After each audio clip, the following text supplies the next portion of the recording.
ઓમ શ્રી ગણેશાય નમઃ. જય શ્રી કૃષ્ણ મિત્રો. આજે આપણે શ્રી ગણેશજીની કથા સાંભળીશું. મિત્રો, શ્રી ગણેશને બુધવાર મંગળવાર બંને દિવસ સમર્પિત છે અને ગણેશજીની કથા તમે રોજ સાંભળો તો બી ખૂબ શુભ છે અને રોજ ન સાંભળી શકો તો મંગળવાર બુધવાર અથવા ભગવાન ગણેશના તહેવારોમાં તમે સાંભળો, ચોથમાં સાંભળો, સંકટ ચોથ વિનાયક ચોથમાં, તો બી ઘણું શુભ માનવામાં આવે છે. ભગવાન ગણેશની કૃપા સદા આપણા પર રહે છે અને આપણા ઘરના પરિવારના વિઘ્ન ભગવાન ગણેશ હરે છે. તો આજે આપણે સાંભળીએ મા લક્ષ્મી અને ગણેશજીની કથા. મિત્રો, વિડીયો સારો લાગે તો લાઈક કરજો, શેર કરજો અને આ ચેનલને સબસ્ક્રાઈબ કરવાનું બિલકુલ ન ભૂલશો. મિત્રો, ભગવાનની વાર્તાઓ સાંભળવી ખૂબ શુભ મનાય છે. આપણા મનના વિકાર દૂર થાય છે અને મનને શાંતિ પ્રદાન થાય છે. ખૂબ ભાગ્યશાળી હોય છે જે ભગવાનની કથાઓ સાંભળી શકે છે. તો મિત્રો, ભગવાનનું નામ શ્રદ્ધાથી કોમેન્ટ બોક્સમાં જરૂર લખજો અને આ કથા તમને કેવી લાગી એ પણ તમે મને જરૂર જણાવજો. જય શ્રી ગણેશ. ઓમ ગંગ ગણપતિ નમઃ. લક્ષ્મીજી અને ગણેશજીની આરાધના માટે સૌથી શુભ માનવામાં આવે છે આ દિવસને. આજે તમને એક એવી સરસ વાર્તા સંભળાવવા જઈ રહી છું જેને સાંભળવા માત્રથી તમારા જીવનની તમામ મુશ્કેલીઓ તકલીફો દૂર થશે અને ઘરમાં ક્યારેય ધનની કમી નહીં રહે. આ કથા એક એવા પરિવારની છે જે પોતાની ભૂલોના કારણે બરબાદીના કાંઠે પહોંચી જાય છે, પરંતુ પછી મા લક્ષ્મીની કૃપા અને સાચા જ્ઞાનને તેમનું જીવન બદલી નાખ્યું. તો ચાલો પૂરા ભક્તિભાવથી, શ્રદ્ધાથી, પ્રસન્નચિત્ત મનથી મા લક્ષ્મીનું ધ્યાન કરતા આ પાવન કથાની શરૂઆત કરીએ. એક સમયની વાત છે. ભારત વર્ષના એક નાના એવા સુંદર ગામમાં રામકિશન નામનો એક ખેડૂત પરિવાર તેના પરિવાર સાથે રહેતો હતો. રામકિશન ખૂબ જ સીધો અને મહેનતુ માણસ હતો. તેની પાસે પોતાની થોડી ઘણી જમીન હતી જેના પર ખેતી કરીને તે પોતાનું ગુજરાન ખૂબ મુશ્કેલીથી ચલાવતો હતો.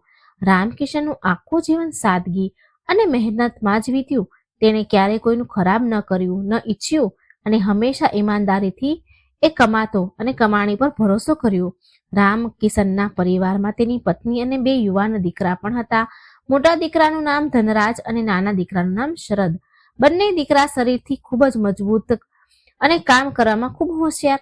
રામકિશને પોતાના બંને દીકરાઓ પર ખૂબ જ ગર્વ હતો એને, કારણ કે તેઓ બંને શહેરમાં જઈને સારું એવું કામ કરતા અને ખૂબ પૈસા કમાતા. ધનરાજ અને શરદની કમાણી એટલી સારી હતી કે જો તે ઈચ્છે ને તો તેમનો પરિવાર ગામનો સૌથી અમીર પરિવાર બની શકતો હતો.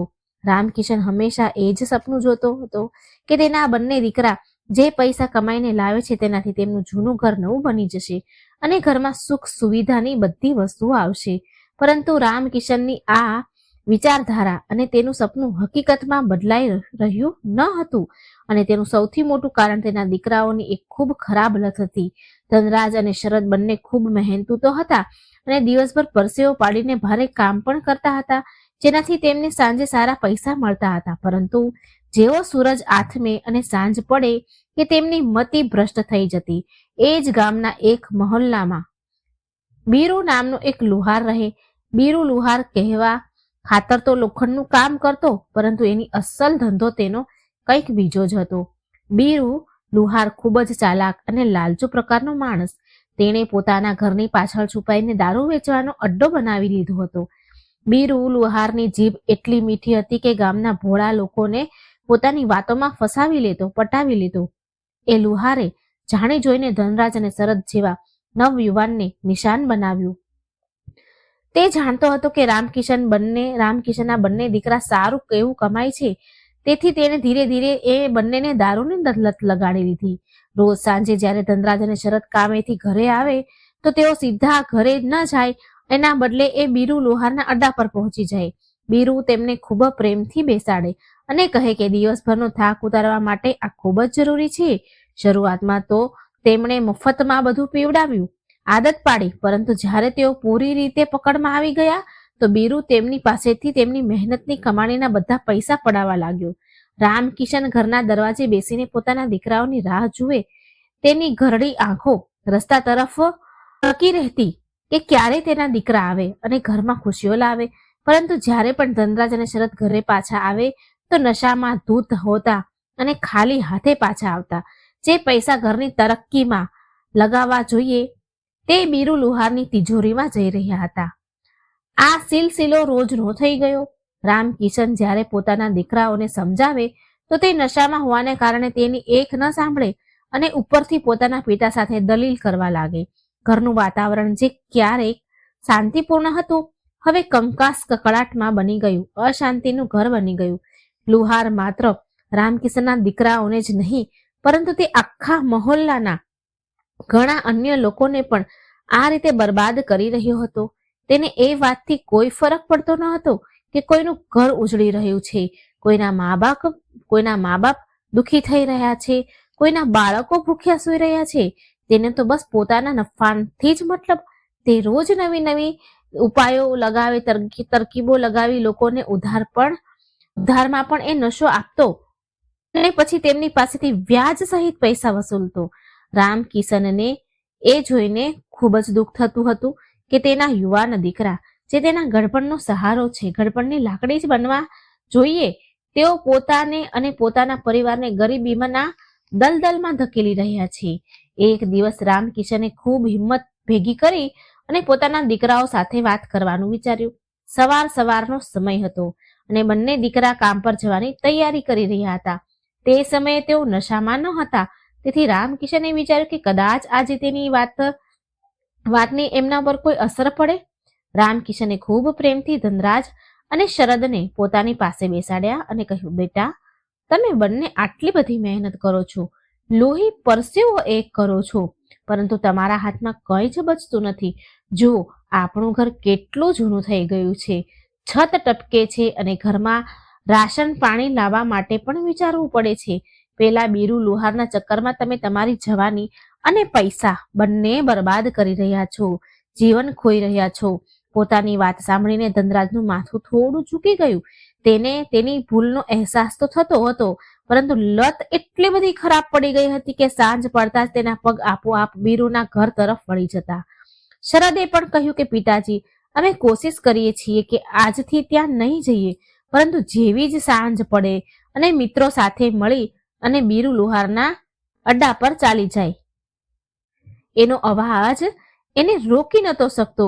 રામકિશને ઊંડો શ્વાસ લીધો અને મનમાં ને મનમાં મા લક્ષ્મીને યાદ કર્યા કે હે માં, મારા બાળકોને સદબુદ્ધિ આપો, નહીં તો આ લુહાર મારા આખા પરિવારને રસ્તા પર લાવી દેશે. રામકિશનની સમજાવટ અને ભગવાનનું નામ લીધા પછી તે દિવસે તો ધનરાજ અને શરદે મનમાં નક્કી કરી લીધું હતું કે તેઓ હવે પોતાની મહેનતની કમાણીને આમ બરબાદ નહીં થવા દે. બંને ભાઈઓ ઘરેથી નીકળ્યા અને શહેર તરફ કામ કરવા ગયા. તે દિવસે તેમણે તનતોડ મહેનત કરી, તડકામાં પરસેવો પાડ્યો, ભારે કોથળા ઉપાડ્યા અને સાંજ સુધી ખૂબ કામ કર્યું. તેમની મહેનત જોઈને તેમનો માલિક પણ ખુશ થઈ ગયો અને તેમને તે દિવસથી મજૂરી સાથે કંઈક ઇનામના પૈસા પણ આપ્યા. સાંજે જ્યારે તેના ખિસ્સામાં સારા એવા પૈસા આવ્યા તો બંને ભાઈઓના ચહેરા ખીલી ઉઠ્યા. તેમણે વિચાર્યું કે આજે તો આ પૈસા લઈ જઈને પિતાજીના હાથમાં આપીશું અને મા માટે થોડા ફળ પણ લઈ જશું. આમ વિચારીને તેઓ બંને ખુશી ખુશી ગામ તરફ પાછા ફર્યા. પરંતુ બુરાઈ એટલી સરળતાથી પીછો ક્યાં છોડે છે. બીરુ લુહાર જે પોતાની દુકાન પર બેઠો ગીત જેવી નજર લગાવીને રહેતો હતો, તેનો તો બસ આ જ સમયની રાહ હતી. જેવા ધનરાજ અને શરદ તેના મહોલ્લામાં વળ્યા, ગલીમાં પસાર થવા લાગ્યા કે બીરુએ તેમને જોઈ લીધા. તેને જોયું કે આજે બંને ભાઈઓની ચાલમાં એક અલગ જ ખુશી છે અને તેઓ સીધા ઘર તરફ જઈ રહ્યા છે. તેની તરફ જોઈ પણ નથી રહ્યા. બીરુ સમજી ગયું કે આજે આમના ખિસ્સા ગરમ છે અને જો આ સીધા ઘરે જતા રહ્યા તો તેનો આજનો ધંધો ધીમો પડી જશે.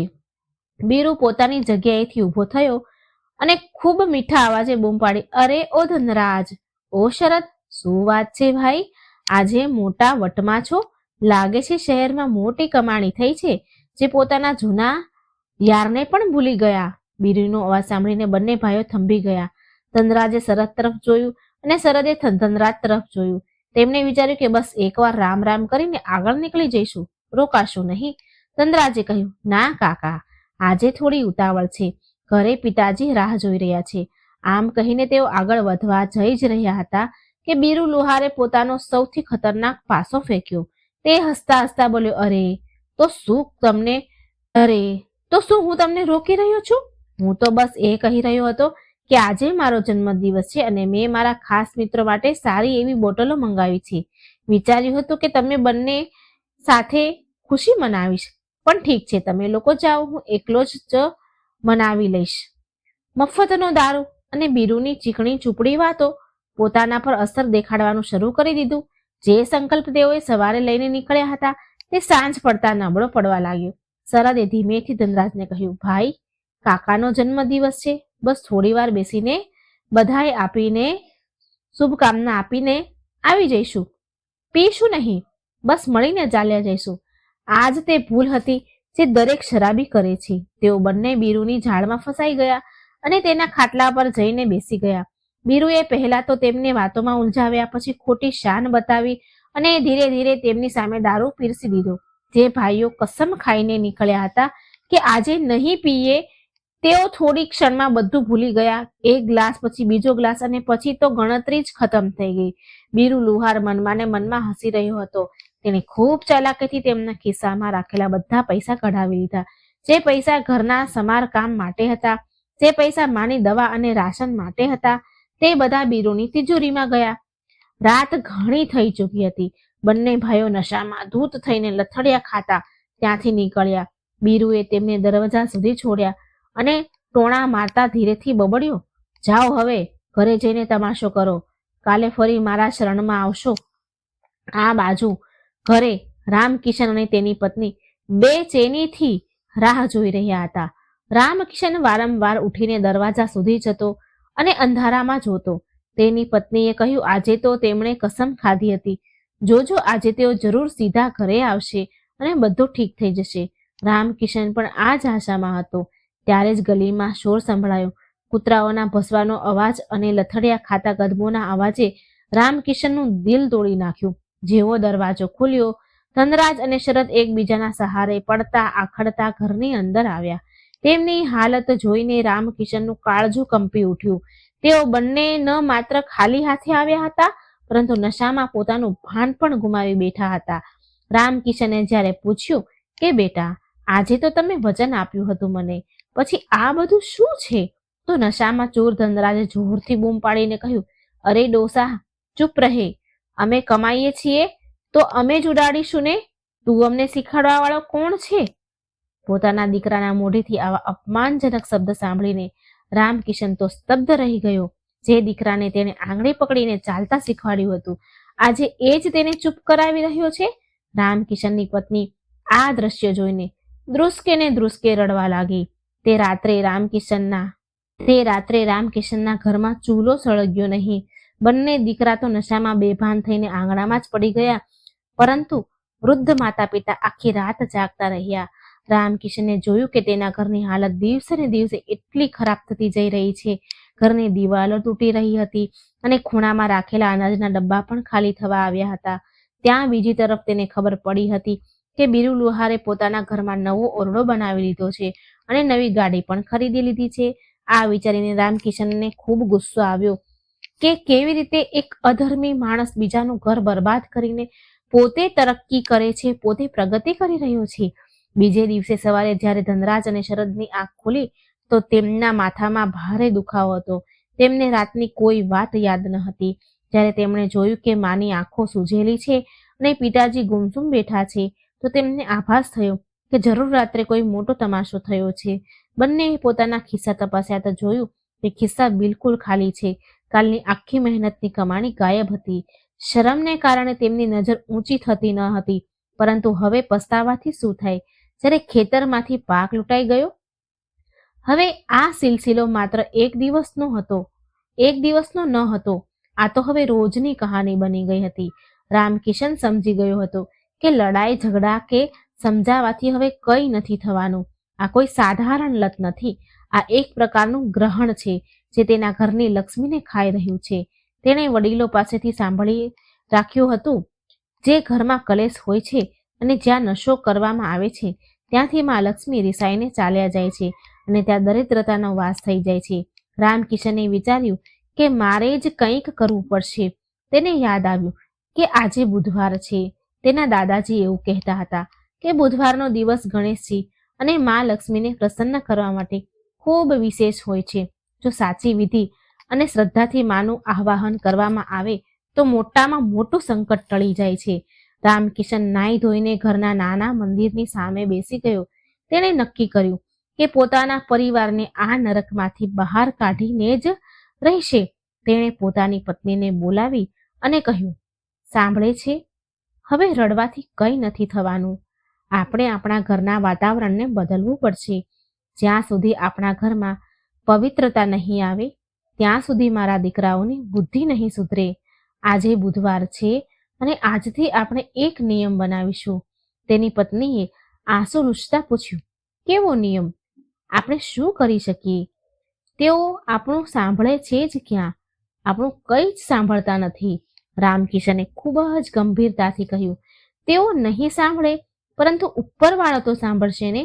મેં સાંભળ્યું છે કે મા લક્ષ્મીની એક એવી પાવન કથા છે જેને જો બુધવારના દિવસે સાચા મનથી વાંચવામાં કે સાંભળવામાં આવે તો ઘરની બધી નકારાત્મક ઉર્જા ખતમ થઈ જાય છે. તે કથા માણસના મનને બદલી નાખે છે. આપણે આજ સાંજે તે કથા શરૂ કરીશું. ભલે દીકરા સાંભળે કે ન સાંભળે, આપણે આમાં આપણા ઘરમાં તે દીવો પ્રગટાવીશું. રામકિશનનો વિશ્વાસ અટલ હતો. તેને ખબર નહોતી કે આ કેવી રીતે થશે, પરંતુ તેને ભરોસો હતો કે મા લક્ષ્મી પોતાના ભક્તને ક્યારેય ખાલી નિરાશ નથી કરતા. બીજી બાજુ બીરુ લુહાર પોતાની દુકાન પર બેઠો પોતાના સાથીઓ સાથે ટહકા લગાવી રહ્યો હતો. તે કહી રહ્યો હતો કે જોયું રામકિશનના દીકરાઓને કેવું મારા પર ઈશારા પર નાચે છે. રામકિશનના દીકરા મારા કહેવા પર મારા ઈશારા ઉપર નાચે છે. અત્યારે તો મેં તેમની અડધી કમાણી જ ખાધી છે. ધીરે ધીરે તેમની જમીન જાયદાદ બધું જ મારા નામે થઈ જશે. આ ખેડૂત લોકો મહેનત કરતા જાણે છે પરંતુ સાચવતા નથી જાણતા પૈસા. બીરુને પોતાના પાપની કમાણી પર ખૂબ ઘમંડ હતો, પરંતુ તેને એ નથી ખબર કે જ્યારે કોઈ લાચાર પિતાનો પોકાર ઈશ્વર સુધી પહોંચે છે તો મોટા મોટા પાપીઓનું સામ્રાજ્ય હલી જાય છે. રામકિશનની પ્રાર્થના હવે પોતાની અસર દેખાડવાની જ હતી, કારણ કે તેણે હવે માણસનો આશરો છોડીને દેવી શક્તિનો સહારો લીધો હતો. રામકિશને મનમાં ને મનમાં નક્કી તો કરી લીધું હતું કે તે આજે બુધવારના દિવસે મહાલક્ષ્મીની પૂજા કરશે અને પોતાના ઘરના હાલતને બદલશે. પરંતુ તેની સામે એક ખૂબ મોટો પડકાર ઊભો હતો. પૂજા પાઠ માટે થોડી સામગ્રીની જરૂર હતી. ઘરમાં ના દીવો પ્રગટાવવા માટે શુદ્ધ ઘી હતું, ના અગરબત્તી અને ના તો પ્રસાદ માટે કોઈ મીઠાઈ. અહીં સુધી કે ભગવાનને ભોગ લગાવવા માટે સાકર પણ ડબ્બામાં ખતમ થઈ ગઈ હતી. રામકિશન પોતાના ખાટલા પરથી ઉઠ્યો અને ઘરના એક ખૂણામાં ગયો જ્યાં તેણે ઘણા સમય પહેલા થોડા પૈસા છુપાવીને રાખ્યા હતા. આ પૈસા તેણે પોતાની બીમારીના સમય માટે બચાવ્યા હતા. ધ્રુજતા ધ્રુજતા હાથે તેણે એક જૂના કપડાની પોટલી ખોલી તેમાં થોડા સિક્કા અને વળેલા તૂટેલા થોડા નોટ હતા. રામકિશનને તેમને ગણ્યા. કુલ મળીને 25 નીકળ્યા. 25 રૂપિયા. આજના જમાનામાં આટલા ઓછા પૈસામાં ઘરનો ખર્ચ ચલાવવાનો ખૂબ જ મુશ્કેલ હતો.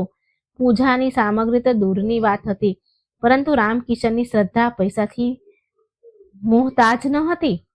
તેણે પોતાની પત્ની તરફ જોયું, જેની આંખમાં પણ એક આશાનું કિરણ દેખાયું.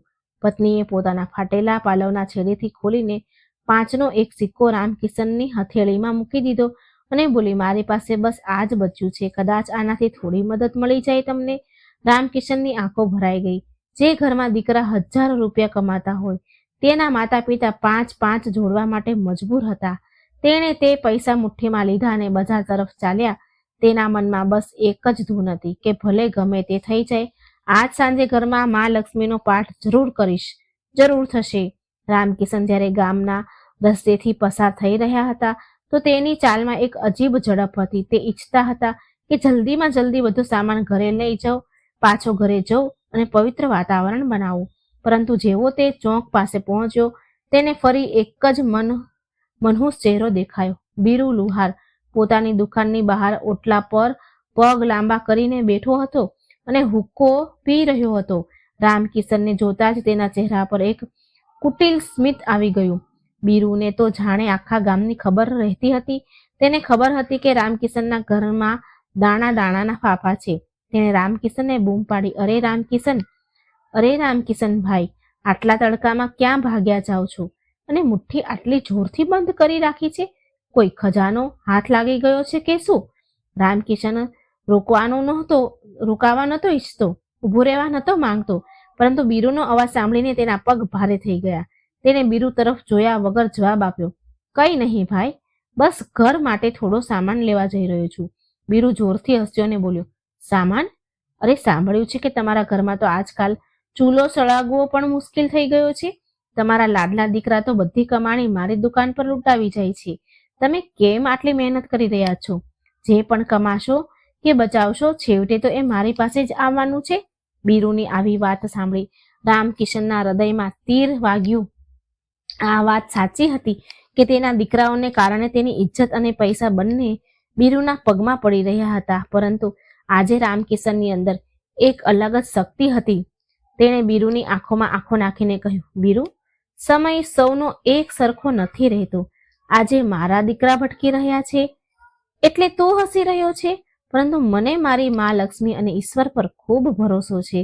જે દિવસે એમની કૃપા થશે ને, તે અંધારું પણ છટાઈ જશે અને મારા દીકરા પણ સુધરી જશે. તું તારી કમાણી પર ઘમંડ ન કર. અધર્મના પૈસા ક્યારેય ફળતા નથી. આટલું કહીને રામકિશન ઝડપથી આગળ વધી ગયો. બીરુ લુહાર થોડી ક્ષણો માટે સ્તબ્ધ રહી ગયો. તેણે રામકિશનના અવાજમાં આજ સુધી આવી સખતાઈ અને આત્મવિશ્વાસ ક્યારેય જોયો ન હતો. તે હંમેશા રામકિશનને એક લાચાર અને બિચારો બાપ સમજતો હતો. બીરુએ મનમાં ને મનમાં વિચાર્યું, લાગે છે કે આ ડોહો ભટકી ગયો છે, સઠિયાઈ ગયો છે. પૂજા પાઠથી ક્યાંક દારૂડિયો સુધરે છે? કોઈથી સાંભળ્યું ક્યાંય દારૂડિયો સુધર્યો? આજે સાંજે જોઈશ કે આના દીકરા આના ભજન સાંભળે છે કે મારી બોટલ સંભાળે છે. બીરુએ ફરીથી પોતાનો હુંકો ખેંચ્યો અને ધુમાડાના ગોટા બનાવવા લાગ્યો.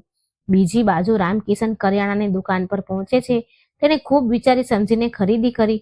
મોંઘા ઘીની જગ્યાએ તેણે થોડું તેલ લીધું, મીઠાઈની જગ્યાએ ગોળ લીધો, પતાસા લીધા અને થોડા ફૂલ અને અગરબત્તી ખરીદી. દુકાનદાર પણ રામકિશનને જાણતો હતો. તેણે પૂછ્યું, કાકા, આજે કોઈ ખાસ તહેવાર છે કે શું? રામકિશને સ્મિત કરતા કહ્યું, બેટા, જ્યારે જાગો ત્યારે સવાર. આજથી મારા ઘરમાં ખુશીનો તહેવાર શરૂ થવાનો છે. સામાન લઈને રામકિશન ઘરે પાછો આવ્યો. ઘરે પહોંચીને તેણે જોયું કે તેના બંને દીકરા ધનરાજ અને શરદ તૈયાર થઈને કામ પર જવા માટે આંગણામાં ઊભા હતા. તેમના ચહેરા ઉતરેલા હતા અને શરીરમાં કાલનો થાક હજુ પણ બાકી હતો. જેવા તેમણે પોતાના પિતાના હાથમાં પૂજાનો સામાન જોયો, તેઓ ચોંકી ગયા. ધનરાજે પૂછ્યું, પિતાજી, આ બધું શું છે? ઘરમાં ખાવા માટે લોટ નથી અને તમે આ ફૂલ પતાસા લઈને આવ્યા છો? રામકિશને ખૂબ સંયમથી કામ લીધું, ખૂબ ધીરજ રાખી. તેણે ગુસ્સો ન કર્યો પણ ખૂબ શાંતિથી કહ્યું, બેટા, આ લોટ દાળ કરતા વધારે જરૂર છે. આ આપણા ઘરની સુખ શાંતિનો સામાન છે. શરદે ચીડાતા કહ્યું, તમે પણ ક્યાં ચક્કરમાં પડી રહ્યા છો? પૂજા કરવાથી જો પૈસા વરસતા હોત તો દર હરેક કોઈ પૂજારી બની જાત ને. અમને કામ પર જવા દો, મોડું થાય છે. બંને ભાઈ જવા માટે વળ્યા. રામકિશન જાણતા હતા કે અત્યારે તેમને સમજાવવા પથ્થર પર માથું પછાડવા જેવું છે, પરંતુ તેણે તેમને દરવાજા પર રોકી લીધા. રામકિશને કહ્યું, રોકાઈ જાઓ. મને ખબર છે તમને લોકોને મારી વાત પર વિશ્વાસ નથી. તમે યુવાન છો, તમને લાગે છે કે તમે જે કરી રહ્યા છો તે જ સાચું છે, પરંતુ આજે મારી એક વાત માની લો. બંને ભાઈ રોકાઈ ગયા. રામકિશને તેમની આંખોમાં જોતા કહ્યું, જુઓ, મેં તમને ક્યારેય કોઈ વસ્તુ માટે મજબૂર નથી કર્યા, પરંતુ આજે બુધવાર છે. આજે સાંજે હું ઘરમાં એક નાની અમથી કથા કહીશ. હું તમારી પાસે કોઈ પૈસા નથી માંગી રહ્યો, બસ તમારો થોડો સમય માંગી રહ્યો છું. શું તમે તમારા વૃદ્ધ બાપ માટે આજ સાંજે થોડા વહેલા ઘરે આવી શકશો? બસ સૂરજ ડૂબતા પહેલા આવી જજો. ત્યાર પછી તમારે જે કરવું હોય તે કરજો. પિતાના અવાજમાં એક અજીબ જ લચક અને દર્દ હતું. ધનરાજ અને શરદ જે નશામાં શૈતાન બની જતા હતા, પરંતુ હોશમાં તેઓ હજુ પણ પોતાના પિતાનું થોડું ઘણું સન્માન તો કરતા હતા. તેમને લાગ્યું કે પિતાજી આટલું કરી રહ્યા છે તો કદાચ કોઈ ખાસ વાત હશે. ધનરાજે નજર ચોરતા કહ્યું, ઠીક છે, કોશિશ તો જરૂર કરીશું. આમ પણ આજે કામ વધારે નથી. શરદે પણ માથું હલાવ્યું, હા, આવી જઈશું, પરંતુ અમારે કોઈ લાંબુ લચક ભાષણ નથી સાંભળવું. આટલું કહીને બંને દીકરા કામ પર નીકળી ગયા. તેમના ગયા પછી રામકિશનની પત્નીએ ચિંતિત થઈને પૂછ્યું, શું તમને લાગે છે તેઓ આવશે કે રોજની જેમ બીરુ તેમને ફસાવી લેશે? રામકિશને પૂજાની સામગ્રી સાફ કરતા કહ્યું, આવશે ભાગ્યવાન, જરૂર આવશે. આજે મારું દિલ કહી રહ્યું છે કે મા લક્ષ્મી આપણી લાજ રાખશે. તું બસ ઘરની સફાઈમાં લાગી જા, ઘરના ખૂણે ખૂણો ચમકાવી દે. મા લક્ષ્મી ત્યાં જ આવશે જ્યાં સફાઈ અને પવિત્રતા હોય છે. ત્યાં પછી રામકિશન અને તેની પત્ની ઘરની સફાઈમાં લાગી ગયા. તેમણે ઘરના ઝાડા સાફ કર્યા, આંગણાને છાણથી લીપ્યું અને ફાટેલા જૂના પડદા ધોઈને સુકાવ્યા. ભલે ઘર કાચું હતું અને દિવાલો જૂની હતી, પરંતુ તેમની મહેનતથી ઘરનું વાતાવરણ બદલાઈ ગયું. બપોર થતા થતા આખું ઘર સાફ થઈ ગયું. રામકિશને એક નાનો બાજોટ લીધો, તેના પર લાલ કપડું પાથર્યું. તેની પાસે મા લક્ષ્મી અને ગણેશજીની એક જૂની તસવીર ફોટો મૂક્યો. તેને લૂછ્યો, સાફ કર્યો અને બાજોટ પર સ્થાપિત કર્યો. જેમ જેમ સાંજ નજીક આવી રહી હતી, રામકિશનના ધબકારા વધી રહ્યા હતા. આ માત્ર એક પૂજા ન હતી, આ તેના જીવનની સૌથી મોટી પરીક્ષા હતી. એક તરફ લુહારની લાલચ અને નશો હતો જે તેના દીકરાઓને ખેંચી રહ્યો હતો, અને બીજી તરફ એક પિતાની શ્રદ્ધા અને વિશ્વાસ હતો. સૂરજ ધીરે ધીરે પશ્ચિમ દિશા તરફ નમવા લાગ્યો. પક્ષીઓ પોતાના માળા તરફ પાછા ફરતા હતા. રામકિશન વારંવાર દરવાજા તરફ જોઈ રહ્યા હતા. શું ધનરાજ અને શરદ તેમનું વચન નિભાવશે? બીજી બાજુ શહેરમાં કામ કરતા ધનરાજ અને શરદના મનમાં પણ આજે અજીબ બેચેની હતી. બપોરના જમવાના સમયે શરદે ધનરાજને કહ્યું, ભાઈ, આજે પિતાજી કંઈક વધારે જ ભાવુક થઈ રહ્યા હતા. તેમના ચહેરા જોયો હતો. તમે એમનો ચહેરો જોયો હતો? કેટલો ઉતરી ગયો હતો? ધનરાજે રોટલીનો ટુકડો તોડતા કહ્યું, હા, મને પણ ખરાબ તો લાગે છે. આપણે કમાઈએ તો ઘણું છીએ, પરંતુ બચતું કંઈ નથી. બધું પેલા બીરુના ચક્કરમાં ઉડી જાય છે. આજે મન નથી કરી રહ્યું ત્યાં જવાનું. પિતાજીએ બોલાવ્યા છે તો આજે જલ્દી ઘરે જઈએ, પરંતુ આદત ખૂબ ખરાબ વસ્તુ હોય છે. જેવું કામ ખતમ થયું અને સાંજના 5 વાગ્યા, તેમના સાથીઓએ કહ્યું, અરે, આજે તો બીરુએ નવી જાતનો દારૂ મંગાવ્યો છે, બહુ કડક છે, ચાલો થોડું ચાખીને આવીએ. ધનરાજ અને શરદના પગ ડગમગવા લાગ્યા. એક પળ માટે તેમને પિતાનો ચહેરો યાદ આવ્યો અને બીજી જ પળે બીરુની મખમલી મહેફિલ. બંને ભાઈ બે રસ્તા પર ઊભા હતા.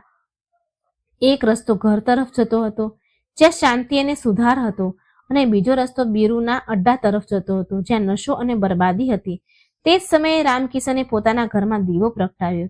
ઘીના અભાવમાં તેણે તેલનો જ દીવો પ્રગટાવ્યો હતો, પરંતુ તેની જ્યોત ખૂબ તેજ હતી. તેણે અગરબત્તી પ્રગટાવી જેની સુગંધ આખા ઘરમાં ફેલાઈ ગઈ. રામકિશને હાથ જોડીને પ્રાર્થના કરી, હે માં, મારા બાળકોને સાચો રસ્તો બતાવજે. તેમને તે રાક્ષસની ચુંગલમાંથી બચાવી લે છે. રાક્ષસ બીરુના ઝાડમાંથી બચાવી લે છે. પ્રાર્થનાની અસર હવામાં ભળવા લાગી. બીજી બાજુ ધનરાજે પોતાના સાથીઓને કહ્યું, ના, આજે નહીં અમારે આવવું. અમે પિતાજીને વચન આપ્યું છે, આજે અમારે ઘરે જવું પડશે. સાથીઓએ તેની મજાક ઉડાવી. અરે, બની ગયા ને બાપના આજ્ઞાકારી દીકરા, જા પીને તો તું આમ પણ ઘરે જ જાત. આજે કોરો જશે કે શું? પરંતુ આજે ધનરાજની અંદર ખબર નહીં ક્યાંકથી હિંમત આવી ગઈ હતી. તેણે શરદનો હાથ પકડ્યો અને કહ્યું, ચાલ શરદ, આજે બીરુનું મોઢું નથી જોવું, આજે ઘરે ચાલ. શરદ પણ તૈયાર થઈ ગયો. બંને ભાઈઓએ પોતાના પગ ઘર તરફ વધારી દીધા. આ પહેલી જીત હતી, પરંતુ બીરુ લુહાર આટલી સરળતાથી હાર ક્યાં માનવાનો હતો? તે જાણતો હતો કે સાંજના સમયે પંખી ક્યાં પાછા ફરે છે, અને તેણે તેમના રસ્તામાં ઝાડ બિછાવવાનું શરૂ કરી દીધું. સાંજનું અંધારું ઘેરાવા લાગ્યું. ધનરાજ અને શરદ ઝડપથી પોતાના ઘર તરફ વધી રહ્યા હતા. તેમના મનમાં એક અજીબ કશ્મકશ ચાલી રહી હતી. એક તરફ વર્ષો જૂની દારૂની લત તેમને પાછળ ખેંચી રહી હતી, બીજી તરફ પિતાને આપેલું વચન તેમને આગળ ધકેલી રહ્યું હતું. જેવા તેઓ બીરુ લુહારના અડ્ડા પાસે વળાંકે પહોંચ્યા કે બીરુ ત્યાં પહેલેથી જ ઊભો હતો. તેને દૂરથી જ બંને ભાઈઓને આવતા જોઈ લીધા. બીરુએ જાણી જોઈને રસ્તા વચ્ચે પોતાનો ખાટલો નાખી રાખ્યો હતો, જેથી કોઈ પણ ત્યાંથી રોકાયા વગર ન જઈ શકે. જેવા ધનરાજ અને શરદ ત્યાં પહોંચ્યા, બીરુએ હાથ ઉઠાવીને તેમને રોક્યા અને પોતાના સૌથી ચીકણા સ્મિત સાથે બોલ્યા, અરે મારા શેરો, આજે આટલા જલ્દી ઘરે જવાની શું આફત આવી ગઈ? જો આજે તો મોસમ પણ કેટલું સરસ છે, સુંદર છે. મેં તમારા બંને માટે કડક વાળી બોટલ અલગથી કાઢીને રાખી છે. બસ 2 ઘૂંટ લગાવી લો, પછી ચાલ્યા જજો. પૈસા નથી તો શું થયું? તમારો ભાઈ બીરુ હજુ જીવતો છે, ઉધાર લખી લઈશ. બીરુની વાતમાં એવો જાદુ હતો કે શરદના પગ ત્યાં જ થંભી ગયા. તેની નજર એ તરફ વળી ગઈ જ્યાં બીરુના બાકી ગ્રાહક બેસીને પી રહ્યા હતા. શરદે લલચાયેલી નજરોથી ધનરાજ તરફ જોયું અને ધીમા અવાજે કહ્યું, ભાઈ, કાકા ઠીક જ તો કહી રહ્યા છે. બસ થોડી વાર બેસી લઈએ, પછી ચાલ્યા જઈશું. પિતાજીને શું ખબર પડવાની? ધનરાજ પણ એક પળ માટે ડગમગ્યો. તેની અંદરની તલબે જોર માર્યું, પરંતુ ત્યારે જ તેને સવારની તે ઘટના યાદ આવી ગઈ જ્યારે તેના પિતાજીએ ધ્રુજતા હાથે 5નો સિક્કો ગણ્યા હતા. 5 સિક્કા ગણ્યા. તેને પોતાના પિતાનો તે નિરાશ અને લાચાર ચહેરો યાદ આવ્યો. ધનરાજે પોતાની મુઠ્ઠી વાંખી લીધી. તેણે શરદનો હાથ જોરથી પકડ્યો અને ખેંચ્યો. ધનરાજે બીરુની આંખોમાં જોતા સખ્ત અવાજમાં કહ્યું, ના કાકા, આજે નહીં. આજે અમારા ઘરમાં પૂજા છે અને અમે પિતાજીને વચન આપ્યું છે. રસ્તો છોડો, અમારે મોડું થઈ રહ્યું છે. બીરુ આ સાંભળીને તો સ્તબ્ધ રહી ગયો. તેણે ક્યારેય ધનરાજના અવાજમાં આટલો દમ નહોતો જોયો. બીરુએ ફરીથી પેંતરો બદલ્યો અને ટોણા મારતા કહ્યું, અરે વાહ, 100 ઉંદર મારીને બિલાડી હજ કરવા ચાલી. તમે લોકો આને પૂજા? કાલ સવારે જ્યારે નશો તૂટશે ત્યારે ફરી મારા પગમાં પડશો. જાઓ, જઈને પોતાના ઘરડા બાપની આરતી ઉતારો. બીરુ અને તેના સાથીઓ જોર જોરથી હસવા લાગ્યા. તેમનું હસવું ધનરાજ અને શરદના દિલ પર હથોડાની જેમ વાગ્યું, પરંતુ આજે તેમણે વળતો જવાબ ન આપ્યો. તેઓ ચૂપચાપ માથું ઝુકાવીને ત્યાંથી નીકળી ગયા. જેવા તેઓ બીરુના વિસ્તારમાંથી બહાર નીકળ્યા અને પોતાના ઘરની ગલીમાં વળ્યા, તેમને એક અજીબ શાંતિનો અનુભવ થયો. એવું લાગ્યું કે જાણે કોઈ ભારે બોજમાંથી મુક્તિ મળી હોય. જેમ જેમ તેઓ ઘરની નજીક આવી રહ્યા હતા, હવામાં એક ભૂઈની સુગંધ તરી રહી હતી. અગરબત્તીની સુગંધ હતી જે તેમના ઘરેથી જ આવી રહી હતી. ઘરના દરવાજા પર પહોંચીને બંને ભાઈ રોકાઈ ગયા. તેમણે જોયું કે તેમનું કાચું મકાન આજે કંઈક અલગ જ લાગી રહ્યું હતું. આંગણું સાફ સુથરું હતું, છાણથી લીપેલું હતું અને વચ્ચે એક નાનો બાજોટ પર દીવો પ્રગટી રહ્યો હતો. રામકિશન અને તેમની માતા સાફ કપડાં પહેરીને બાજોટ પાસે બેઠા હતા. દીવાના અંજવાળામાં રામકિશનનો ચહેરો ચમકી રહ્યો હતો. જેવા રામકિશને પોતાના બંને દીકરાઓને દરવાજા પાસે ઉભેલા જોયા અને તે બિલકુલ હોશમાં, તેની ખુશીનો તો પાર ન રહ્યો. તેની આંખમાં આંસુ આવી ગયા, આંસુ છલકાઈ પડ્યા.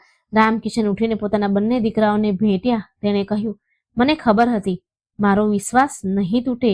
મને ખબર હતી તમે આવશો. માએ પણ પોતાના દીકરાઓના માથા પર હાથ ફેરવ્યો. ધનરાજ અને શરદને આજે પોતાના ઘરમાં એક અલગ જ શાંતિ અનુભવાઈ રહી હતી. તે શોર બકોર, તે બીરુની ગંદી વાતો અને તે માથાનો દુખાવો બધું અહીં આવ્યા પછી ગાયબ થઈ ગયું હતું. બંને ભાઈઓ હાથ મોઢું ધોવે છે અને પિતાની પાસે આવીને બેસી ગયા. રામકિશને કહ્યું, બેટા, આજે તમે બંનેએ પોતાની ઈચ્છા શક્તિ બતાવીને એ સાબિત કરી દીધું છે કે તમે ઈચ્છો તો કંઈ પણ કરી શકો છો. આજે બુધવાર છે અને આજે આપણે મા લક્ષ્મીની પાવન કથા સાંભળીશું, જેને સાંભળવાથી રાજા રંક બની જાય છે અને રંક રાજા. આ કથા આપણને શીખવે છે કે જીવનમાં ધનનું અસલ મહત્વ શું છે અને તે કોની પાસે ટકે છે. ધનરાજે ખૂબ શ્રદ્ધાથી પૂછ્યું, પિતાજી, એવી તો કઈ કથા છે જેના વિશે તમે સવારે મને વાત કરી રહ્યા હતા?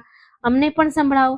રામકિશને દીવાની જ્યોતને સરખી પ્રગટાવી, મા લક્ષ્મી અને ગણેશજીને પ્રણામ કર્યા અને કથા શરૂ કરતા પહેલા બોલ્યા, જુઓ દીકરાઓ, આ વાર્તા એક સાહુકાર અને તેના 7 દીકરાઓની છે, પરંતુ આ હકીકતમાં દરેક તે માણસની વાર્તા છે જે ભટકી જાય છે.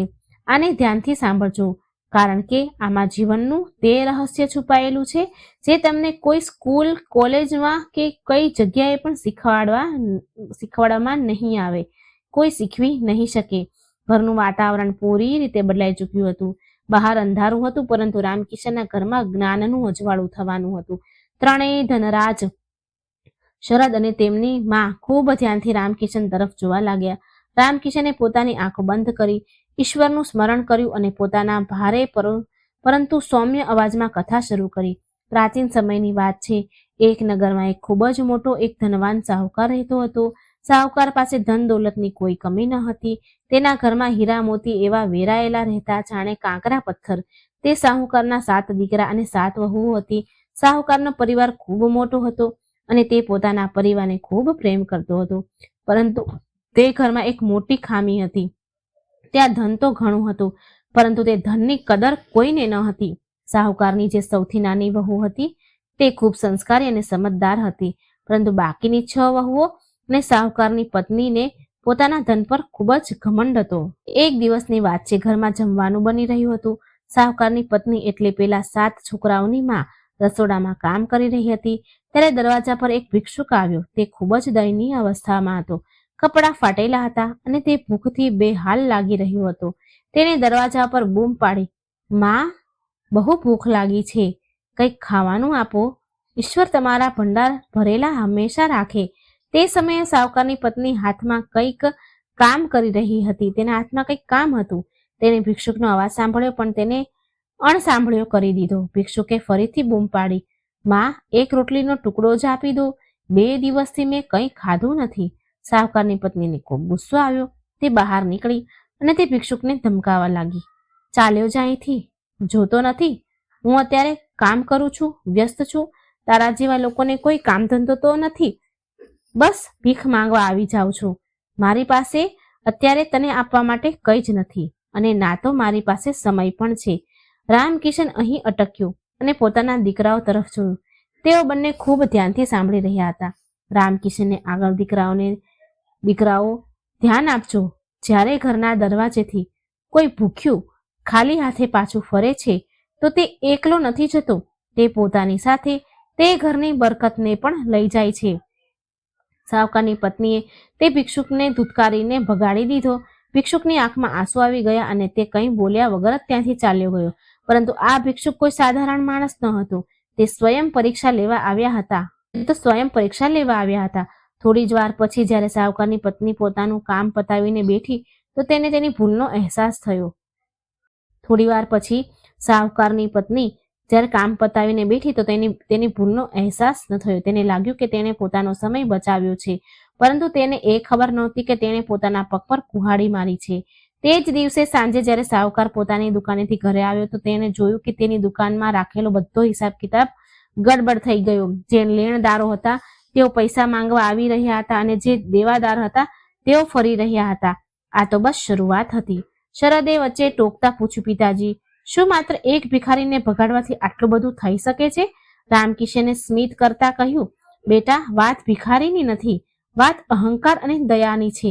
જેના મનમાં દયા નથી હોતી, મા લક્ષ્મી ત્યાં એક ક્ષણ પણ નથી રોકાતા. રામકિશને પોતાની વાતને આગળ વધારતા કહ્યું, દીકરાઓ, તે ભિક્ષુકના ગયા પછી સાહુકારની પત્ની તો પોતાના કામમાં લાગી ગઈ, પરંતુ નિયતિએ પોતાની રમત રમવાનું શરૂ કરી દીધું. કહે છે ને કે જ્યારે લક્ષ્મી રિસાય છે તો સૌથી પહેલા માણસની બુદ્ધિ હરી લે છે. બરાબર એવું જ પેલા સાહુકારના પરિવાર સાથે થયું. તે જ રાતની વાત છે. સાહુકારનો મોટો દીકરો જે બીજા શહેરમાંથી વેપાર કરીને પાછો ફરતો હતો, રસ્તામાં ડાકુઓએ તેને ઘેરી લીધો. તેનો બધો માલ, બળદગાડું અને રોકડ બધું જ લૂંટી લેવામાં આવ્યું. તે જીવ બચાવીને ખાલી હાથે ઘરે પાછો ફર્યો. બીજે જ દિવસે ખબર આવી કે સાહુકારનો સૌથી મોટું જે ગોદામ હતું, જ્યાં લાખોનું અનાજ અને કિંમતી સામાન રાખ્યો હતો, ત્યાં અચાનક આગ લાગી. જોતજોતામાં સાહુકારની પેઢીઓની કમાણી સળગીને રાખ થઈ ગઈ. જે ઘરમાં કાલ સુધી લક્ષ્મીજીનો વરસાદ થતો હતો ત્યાં હવે સન્નાટો ફેલાઈ ગયો. સાહુકાર સમજી શકતો ન હતો કે અચાનક આ બધું શું થઈ રહ્યું છે. જ્યોતિષ પાસે ગયો, પૂજા પાઠ કરાવી, પરંતુ વિનાશનું પૈડું ચાલી ચૂક્યું હતું. તેને રોકવું હવે કોઈના હાથની વાત ન હતી. ધીરે ધીરે સાહુકારનો વેપાર ઠપ્પ થઈ ગયો. જે લેણદારો કાલ સુધી સાહુકારની સામે હાથ જોડીને ઉભા રહેતા, આજે તેઓ પોતાના પૈસા વસૂલવા માટે દરવાજા પર ગાળાગાળી કરવા લાગ્યા હતા. સાહુકારની ઇજ્જત, જે તેને વર્ષોથી મહેનત કરીને જે ઇજ્જત કમાઈ હતી, માટીમાં મળી રહી હતી. નોબત ત્યાં સુધી આવી ગઈ કે ઘરના ઘરેણા, વાસણ અને કિંમતી સામાન પણ વેચીને ખાવું પડી રહ્યું હતું. તે 7 વહુઓ જે ક્યારેય રાણીઓની જેમ રહેતી હતી અને જેના પગ જમીન પર નહોતા પડતા, હવે તેમને ઘરનું કામ જાતે કરવું પડી રહ્યું હતું. પરંતુ અહંકાર હજુ પણ પૂરી રીતે તૂટ્યો ન હતો. થોડા મહિના વીત્યા અને ઘરમાં ખાવાના ફાફા પડ્યા. એક દિવસ એવો આવ્યો જ્યારે ઘરમાં એક દાણો પણ અનાજ ન હતું. સાહુકારની પત્ની, જેણે પેલા ભિક્ષુકને ધુતકારીને ભગાડ્યો હતો, આજે પોતે ભૂખથી ટળવળી રહી હતી. બપોરનો સમય હતો. સાહુકાર પોતાની પત્નીને કહે છે, હે ભાગ્યવાન, પેટમાં ઉંદરો દોડી રહ્યા છે. જો ઘરમાં કંઈ બચ્યું હોય તો લાવને. પત્ની રસોડામાં ગઈ. તેને દરેક ડબ્બા ખોલ્યા, ફંફોળ્યા, દરેક માટલું જોયું, પરંતુ સિવાય ધૂળના ત્યાં કંઈ ન મળ્યું. તે ખાલી હાથે બહાર આવી અને રડતા રડતા બોલી, સ્વામી, આજે તો ઘરમાં પાણી સિવાય કંઈ નથી. આ સાંભળીને સાહુકારનું માથું ઝૂકી ગયું. તેને પોતાની પત્નીને તે ભૂલ યાદ આવી ગઈ. તેને ભારે મનથી કહ્યું, યાદ છે થોડા મહિના પહેલા સાહુકારે તેની પત્નીને તેની ભૂલ યાદ અપાવી અને ભારે મનથી કહ્યું, યાદ છે તને? થોડા મહિના પહેલા એક ભિક્ષુક આવ્યો હતો અને તે તેને અપમાનિત કરીને ભગાડી દીધો હતો. તેણે કહ્યું હતું કે ઈશ્વર તમારા ભંડાર ભરેલા રાખે, પરંતુ તે પોતાના અહંકારમાં તેને ખાલી હાથે પાછો કાઢ્યો. આજે તેનો જ શ્રાપ આપણને લાગ્યો છે. આપણે અન્નનું અપમાન કર્યું, એટલે આજે અન્ન આપણાથી દૂર થઈ ગયું. સાહુકારના 7 દીકરા, જે ક્યારેક એશો આરામની જિંદગી જીવતા હતા, હવે કામની શોધમાં આમ તેમ ભટકવા લાગ્યા, પરંતુ તેમને કોઈ કામ નહોતું આપતું. લોકો કહેતા હતા, અરે, આ તો પેલા શેઠના દીકરા છે, જેમણે ક્યારે તણખલું પણ નથી તોડ્યું. આ શું કામ કરશે? ચારે બાજુથી અપમાન અને નિરાશા જ હાથ લાગી રહી હતી. ધનરાજ અને શરદ, ધ્યાનથી સાંભળજો. જ્યારે ખરાબ સમય આવે છે તો પોતાનો પડછાયો પણ સાથ નથી આપતો. સાહુકારના જે મિત્રો રોજ તેના ઘરે દાવત ઉડાડવા આવતા હતા, આજે તેમણે સાહુકારને ઓળખવાનું પણ બંધ કરી દીધું હતું. આખરે હાર માનીને સાહુકારે પોતાના પરિવારને ભેગો કર્યો. તેણે કહ્યું, આ નગરમાં હવે આપણું ગુજરાન નહીં થઈ શકે. અહીં બધા આપણને અમીર શેઠના રૂપમાં જાણતા હતા. હવે આ ગરીબીનો તમાશો આપણે અહીં રહીને સહી નહીં શકીએ. આપણે આ નગર છોડીને કોઈ બીજા દેશ કે નગરમાં જવું પડશે, જ્યાં આપણને કોઈ જાણતું ન હોય અને આપણે મજૂરી કરીને આપણું પેટ ભરી શકીએ. વિચારો દીકરાઓ, જે માણસના નામનો સિક્કો ચાલતો હતો, આજે તેને પોતાનું ઘર છોડવું પડી રહ્યું હતું. બીજી સવારે અંધારામાં સાહુકાર અને તેનો આખો પરિવાર ફાટેલા તૂટેલા જૂના કપડામાં પોતાનું ઘર છોડીને નીકળી ગયા. ના પગમાં જૂતા ચપ્પલ હતા, ના માથા પર છતની આશા. તેઓ ચાલતા રહ્યા. રસ્તામાં તડકો, ધૂળ, ધૂપ અને ભૂખે તેમની હાલત બેહાલ કરી દીધી. બાળકો ભૂખ્યા રડી રહ્યા હતા. વહુઓ થાકીને લોથપોથ થઈ ગઈ હતી. ચાલતા તેઓ એક ગાઢ જંગલમાં પહોંચ્યા. બપોરનો આકરો તાપ હતો. તેઓ એક મોટા ઝાડ નીચે આરામ કરવા બેઠા. ત્યારે જ સાહુકારની નજર પાસે જ વહેતી એક નદી પર પડી. તેણે પોતાના દીકરાઓને કહ્યું, જાઓ, નદીમાંથી થોડું પાણી લઈ આવો અને જુઓ, જો જંગલમાં કોઈ કંદ મૂળ કે ફળ મળી જાય તો લઈ આવો. સૌના પ્રાણ બચી જાય. સાહુકારના દીકરાઓ જેમાંથી 4 શિકાર કરવા અને ફળ શોધવા ગયા અને 3 પાણી લેવા ગયા. પરંતુ દુર્ભાગ્ય જુઓ, જંગલમાં પણ તેમનો પીછો ન છૂટ્યો. જે દીકરા ફળ શોધવા ગયા હતા તેમને થોડા ઝેરી ફળ મળ્યા, જેને ખાવા યોગ્ય સમજીને તેઓ લઈ આવ્યા, અને જે પાણી લેવા ગયા હતા તેમના પગ લપસ્યા અને ઘડો ફૂટી ગયો. જ્યારે તેઓ ખાલી હાથે અને ઝેરી ફળ લઈને પાછા આવ્યા તો સાહુકારે પોતાનું માથું ફૂટ્યું. તેણે કહ્યું, હે વિધાતા, આ કેવી પરીક્ષા છે? શું અમારા પાપ એટલા બધા મોટા છે કે અમને જંગલમાં પણ ચેન નહીં મળી રહ્યું? તે રાત્રે તેમને ભૂખ્યા પેટે જ ઝાડ નીચે સૂવું પડ્યું. ના પથારી, ના ચાદર, બસ ખુલ્લા આકાશ નીચે તેઓ બધા એકબીજાને અડીને સૂઈ ગયા. બીજા દિવસે તેઓ ફરી ચાલ્યા અને એક બીજા નગરમાં પહોંચ્યા.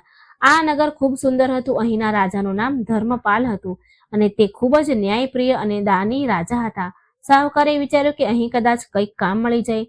સાહુકારે પોતાના દીકરાઓને અલગ અલગ દિશામાં કામ શોધવા માટે મોકલી દીધા. સંજોગ જુઓ, સાહુકારનો સૌથી નાનો દીકરો, જેની પત્ની ખૂબ સંસ્કારી હતી, તે ફરતા એક સરોવરના કિનારે પહોંચી. ત્યાં તેણે જોયું કે કેટલીક સ્ત્રીઓ ખૂબ જ શ્રદ્ધાભાવથી પૂજા કરી રહી હતી. તેઓ માટીના ઢગલા બનાવી રહી હતી, તેના પર ફૂલ ચડાવી રહી હતી અને એક વાર્તા સાંભળી રહી હતી. નાનો દીકરો ત્યાં જ એક ઝાડ પાછળ ઊભો રહીને જોવા લાગ્યો. તેને બહુ જિજ્ઞાસા થઈ કે આ સ્ત્રીઓ શું કરી રહી છે. જ્યારે પૂજા પૂરી થઈ તો તે હિંમત કરીને તે સ્ત્રીઓ પાસે ગયો. તેની હાલત જોઈને મહિલાઓને ખૂબ દયા આવી. તેણે પૂછ્યું, બેટા કોણ છે તું અને આમ છુપાઈને શું જોઈ રહ્યો હતો? છોકરાએ હાથ જોડીને કહ્યું, માતા હું એક બદનસીબ માણસ છું. મારો પરિવાર ખૂબ મુશ્કેલમાં છે. અમે દાણા દાણા માટે તડપી રહ્યા છીએ. મેં જોયું કે આપ લોકો કેટલી ભક્તિભાવથી પૂજા કરી રહ્યા છો. મારા મનમાં શાંતિ મળી એટલે હું ઊભો રહી ગયો. શું આપ મને કહેશો કે આ કયું વ્રત છે અને આપ કોની પૂજા કરો છો? તે સ્ત્રીઓમાં એક વૃદ્ધ સ્ત્રી હતી. તેણે બહુ પ્રેમથી કહ્યું, બેટા આ કોઈ સાધારણ પૂજા નથી. આ માં લક્ષ્મીનું વ્રત છે અને અમે બુધવારની કથા સાંભળી રહ્યા હતા. જે પણ માણસ સાચા મનથી બુધવારના દિવસે ગણેશજી અને માં લક્ષ્મીનું ધ્યાન કરે છે અને આ કથા સાંભળે છે, માં લક્ષ્મી તેના બધા કષ્ટ હરી લે છે. ભલે ખોવાયેલું ધન હોય કે ખોવાયેલું સન્માન, આ વ્રતના પ્રભાવથી બધું પાછું મળી જાય છે. છોકરાઓએ ઉત્સુકતાથી પૂછ્યું, માતા શું સાચુંમાં એવું થઈ શકે? શું મારી ગરીબી પણ દૂર થઈ શકે છે? વૃદ્ધ સ્ત્રીએ કહ્યું, હા બેટા, માં લક્ષ્મીનો મહિમા અપરંપાર છે. જો તું અને તારો પરિવાર શ્રદ્ધાથી આ વ્રત કરશો તો તમારા દિવસો જરૂર બદલાશે. પરંતુ યાદ રાખજો, મનમાં છળ કપટ ન હોવું જોઈએ. છોકરાએ તરત પૂછ્યું, માતા આની વિધિ શું છે? મને કહો, હું જરૂર કહીશ. તે સ્ત્રીએ બુધવાર વ્રતની પૂરી વિધિ કહી. તેણે કહ્યું, બુધવારના દિવસે સવારે જલ્દી ઉઠી સ્નાન કરી ઘરને સાફ કરો. ગણેશજી અને લક્ષ્મીજીની મૂર્તિ કે ફોટો સામે ઘીનો દીવો કરો. લીલી ધરો ગણેશજીને ચડાવો કારણ કે તેમને ખૂબ જ પ્રિય છે. પછી ગોળ અને ચણાનો પ્રસાદ બનાવો અને સૌથી જરૂરી વાત, બુધવારની કથા સાંભળો અને બીજાને સંભળાવો. જો થઈ શકે તો કોઈ ગરીબને ભોજન કરાવો. કોઈનું અપમાન ન કરો. છોકરાએ બધી વાત પોતાના મનમાં ગાંઠ વાળી લીધી. તેને લાગ્યું જાણે તેને ડૂબતા તણખલાનો સહારો મળી ગયો હોય. તે દોડતા પોતાના પિતા અને ભાઈઓ પાસે ગયો. તેઓ બધા એક ધર્મશાળાના ખૂણામાં બેઠા પોતાના નસીબને કોસી રહ્યા હતા. નાના દીકરાએ જઈને કહ્યું, પિતાજી, માતાજી રડવાનું બંધ કરો. પિતાજી, માં રડવાનું બંધ કરો. મને આપણા દુઃખોનો ઈલાજ મળી ગયો છે. બધાએ તેને હેરાનીથી જોયો. સાહુકારે પૂછ્યું, શું થયું બેટા, શું થયું? શું કોઈ ખજાનો મળી ગયો? દીકરાએ કહ્યું, ખજાનાથી પણ મોટી વસ્તુ મળી છે. પિતાજી, મને મા લક્ષ્મીને પ્રસન્ન કરવાનો રસ્તો મળી ગયો છે. પછી તેણે વિસ્તારથી બધી સ્ત્રીઓ સાથે જે વાત થઈ હતી, જે જોયું હતું એ બધું બતાવ્યું. કહ્યું, સાહુકારની પત્ની જેણે પહેલા ભિક્ષુકનું અપમાન કર્યું હતું, આજે તેની આંખમાં પશ્ચાતાપના આંસુ હતા. તેણે કહ્યું, કદાચ ઈશ્વરે આપણને આપણી ભૂલ સુધારવાનો આ છેલ્લો મોકો આપ્યો છે. આપણે આ વ્રત કરીશું. સંજોગોથી બીજે દિવસે જ બુધવાર હતો. સાહુકારના પરિવાર પાસે પૂજા માટે વધારે કંઈ ન હતું, પરંતુ તેમની પાસે હવે એ વસ્તુ હતી જે પહેલા ન હતી, સાચી શ્રદ્ધા અને અહંકારનો નાશ. તેમણે નદીમાં સ્નાન કર્યું. ધર્મશાળાના જે ખૂણામાં તેઓ રહેતા હતા તેને સાફ કર્યો. જંગલમાંથી થોડા ફૂલ અને ધરો તોડી લાવ્યા. પૈસા ન હતા તો તેમણે ગોળ ચણાની જગ્યાએ મનમાં ભગવાનને ભોગ લગાવ્યો અને હાથ જોડીને બેસી ગયા. સાહુકારે કહ્યું, હે મા લક્ષ્મી, અમારાથી જે ભૂલ થઈ ગઈ હોય તેને માફ કરો. અમને ધન નથી જોઈતું, બસ એટલી કૃપા કરો કે અમે મહેનતની રોટલી ખાઈએ, મહેનતનું ભોજન કરી શકીએ અને અમારો પરિવાર ફરીથી જોડાઈ જાય. તેમણે પૂરી શ્રદ્ધાથી કથા કહી અને સાંભળી. પૂજા પૂરી થયા પછી તેઓ બધા કામની શોધમાં નીકળ્યા. ચમત્કાર તો જુઓ, જે લોકો કાલ સુધી કામ આપવાની ના પાડતા હતા, આજે તે બજારમાં એક મોટા વેપારીએ સાહુકારના દીકરાઓને પોતાની દુકાન પર મુનિમનું કામ આપી દીધું. રામકિશને વાર્તા સંભળાવતા પોતાના દીકરાઓ તરફ જોયું અને કહ્યું, જુઓ ધનરાજ, જુઓ શરદ, આ હોય છે વિશ્વાસનું ફળ. જેવું તેમણે સાચા મનથી માને યાદ કર્યા, રસ્તા ખુલવા લાગ્યા. પરંતુ અત્યારે વાર્તા પૂરી નથી થઈ. અસલી પરીક્ષા તો હજુ બાકી છે. ધન મળવું સરળ છે, પરંતુ તેને સાચવવું અને પોતાની દાનત સાફ રાખવી એ સૌથી મુશ્કેલ છે. આગળ સાહુકાર સાથે શું થયું અને કેવી રીતે તેઓ પાછા પોતાના નગર ફર્યા એ બહુ રસપ્રદ છે. રામકિશને દીવામાં થોડું તેલ વધારે નાખતા વાર્તાને આગળ વધારી. દીકરાઓ, તે સાહુકાર અને તેના પરિવાર તે દિવસથી જ બુધવારનું વ્રત અને પૂજન પૂરી નિષ્ઠાથી શરૂ કરી દીધું. તેઓ દર બુધવારે સવારે જલ્દી ઉઠતા, સ્નાન કરતા અને ભલે સૂકી રોટલી જ કેમ ન હોય, પહેલા મા લક્ષ્મી અને ગણેશજીને ભોગ લગાવતા, પછી પોતે ખાતા. તેમના વ્યવહારમાં પણ બહુ બદલાવ આવી ગયો. હવે તેઓ કોઈ ગરીબને જોઈને મોઢું નહોતા ચડાવતા, પરંતુ જેટલું સમર્થ હોય, જેટલી શક્તિ હોય એટલી મદદ કરતા. સમયનું પૈડું ફર્યું. તેમની મહેનત અને મા લક્ષ્મીની કૃપા રંગ લાવવા લાગી. જે વેપારીને ત્યાં તેઓ મુનિમમાં લાગ્યા હતા, તે તેમના કામ અને ઈમાનદારીથી એટલા ખુશ થયા કે તેમણે તેમને પોતાના વેપારમાં ભાગીદાર બનાવી લીધા. શાહુકારના દીકરાઓએ પોતાની જૂની બુદ્ધિ અને નવા અનુભવોનો ઉપયોગ કરીને તે વેપારને નફો અનેક ગણો કરી દીધો. ધીરે ધીરે તેમની પાસે પૈસા જોડાવા લાગ્યા. જે પરિવાર ફાટેલા કપડામાં આવ્યા હતા, હવે તેમણે એક નાનું એવું પોતાનું ઘર પણ ખરીદી લીધું હતું. ઘરમાં ફરીથી ખુશીઓ પાછી ફરવા લાગી હતી. વહુના ચહેરા પર ચમક આવી ગઈ અને બાળકો ફરીથી સારા કપડાં પહેરવા લાગ્યા. પરંતુ શાહુકાર ભૂલ્યો ન હતો કે આ બધું કોની દેન છે. જ્યારે તેમની પાસે ધન આવ્યું તો તેમણે ઘમંડ ન કર્યો. તેમણે સૌથી પહેલા એક નિયમ બનાવ્યો કે દર બુધવારે તેઓ ગરીબોને ભોજન કરાવશે. તેઓ જાણતા હતા કે અહંકાર જ તે ઉદય છે જે સોનાની લંકાને પણ ખાઈ જાય છે. તેઓ તે બીજા નગરમાં ખૂબ સુખથી રહેવા લાગ્યા, પરંતુ તેમને પોતાની જન્મભૂમિ અને પોતાના જૂના ઘરની ખૂબ યાદ આવતી. એક દિવસ શાહુકારે પોતાના દીકરાઓને કહ્યું, બાળકો, હવે મા લક્ષ્મીની કૃપાથી આપણી પાસે એટલું ધન થઈ ગયું છે કે આપણે પાછા આપણા નગર જઈ શકીએ. ત્યાં આપણું જૂનું ઘર છે, આપણા પૂર્વજોની નિશાનીઓ છે. આપણે ત્યાં જઈને આપણું ખોવાયેલું સન્માન પાછું મેળવવું જોઈએ. દીકરા પણ તૈયાર થઈ ગયા. તેમણે પોતાની જમા પૂંજી અને સામાન બાંધ્યો અને પોતાના જૂના નગર તરફ ચાલ્યા.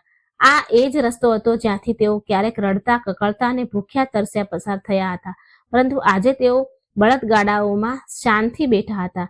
જ્યારે તેઓ તે જંગલમાંથી પસાર થઈ રહ્યા હતા, જ્યાં તેમને ઝેરી ફળ મળ્યા હતા, તો શાહુકારે ગાડા રોક્યા. તે નીચે ઉતર્યા અને તે જૂના ઝાડને પ્રણામ કર્યા જેની નીચે તેમણે રાત વિતાવી હતી. તેણે પોતાના દીકરાઓને કહ્યું, આ જગ્યાને ક્યારેય ન ભૂલતા. આ જગ્યા આપણને યાદ અપાવતી રહેશે કે ખરાબ સમય ક્યારેય પણ આવી શકે છે, એટલે સારા સમયમાં ક્યારેય છકી ન જવું જોઈએ. સફર કરતા કરતા તેઓ પોતાના જૂના નગરમાં પહોંચ્યા.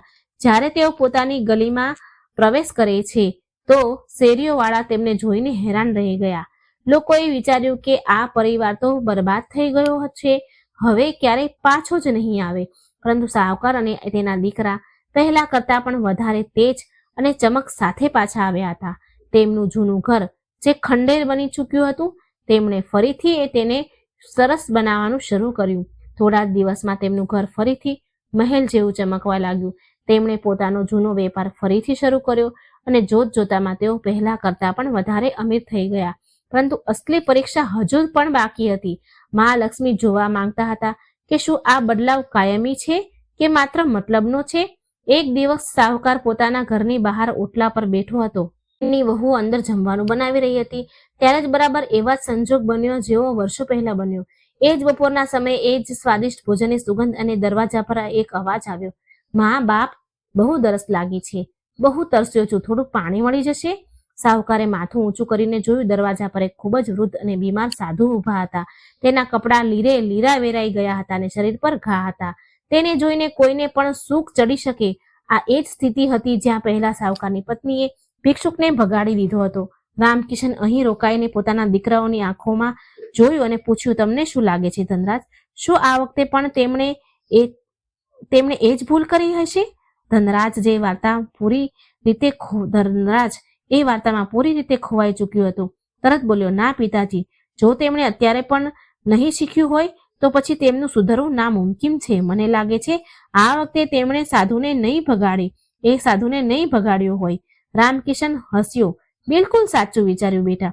જેવા તે સાધુનો અવાજ અંદર રસોડામાં ગયો કે શાહુકારની નાની વહુ, જે સૌથી વધારે સંસ્કારી હતી, તરત જ પાણીનો લોટો લઈને બહાર આવી. તેણે સાધુને જોયા તો તેનું મન કરુણાથી ભરાઈ ગયું.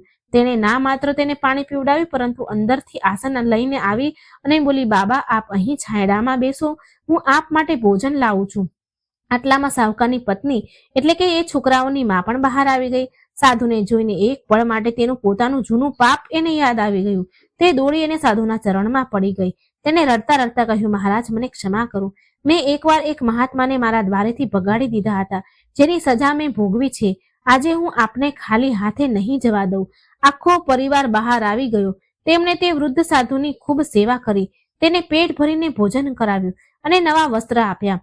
સાધુએ ભોજન કર્યા પછી શાહુકારના માથા પર હાથ મૂક્યો અને ત્યારે જ એક ચમત્કાર થયો. જોતજોતામાં તે વૃદ્ધ અને બીમાર સાધુ ગાયબ થઈ ગયા અને ત્યાં એક દિવ્ય રોશની ફેલાઈ ગઈ. તે રોશનીમાંથી એક અવાજ આવ્યો, વત્સ, હું તારી પરીક્ષા લઈ રહી હતી, તું આ પરીક્ષામાં સફળ થયો, તે ધનનો અસલ ઉપયોગ શીખી લીધો છે, હવે તારા ઘરમાં ક્યારેય દરિદ્રતા નહીં આવે. તે અવાજ બીજો કોઈનો નહીં પણ સ્વયં માતા લક્ષ્મીનો હતો. માં લક્ષ્મીની પ્રેરણા હતી.